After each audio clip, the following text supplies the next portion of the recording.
রাধে রাধে বন্ধুরা, চলে এলাম আবার একটা ছোট্ট ভিডিও নিয়ে। তোমরা তো আমার ব্যাকগ্রাউন্ড দেখে বুঝিয়ে গিয়েছো আমি চলে এসেছি ঘরে। জানো তো, ঘরে আমি কালকে এসেছি, কোনো ধরনের কোনো ভিডিও শেয়ার করিনি, কারণ আমার একদমই ভালো লাগছিল না। অনেকদিন দিদির বাড়ি ছিলাম তো, তার জন্য। এদিকে দেখো, তোমাদের সাথে কথা বলতে বলতে আমি সকালে ব্রাশ করে সুন্দর করে চলে এলাম বিছানাটাকে গুছাতে। এতদিন তো আমি ছিলাম না, আমার সব কাজগুলো মাই করতো। তাই আজকে সকাল সকাল ঘুম থেকে উঠেই ভেবে নিলাম সব কাজগুলো আজকে আমিই করব।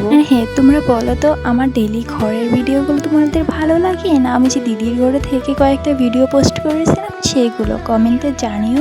তোমাদের সাথে কথা বলতে বলতে এদিকে দেখো, আমি আমার বিছানাটাকে সুন্দর করে গুছিয়ে নিয়েছি। অনেকদিন পর ঘরে আসলাম, তার জন্য ভেবেছি অনেক কিছু করব, কি করি সবটাই তোমাদের সাথে শেয়ার করব।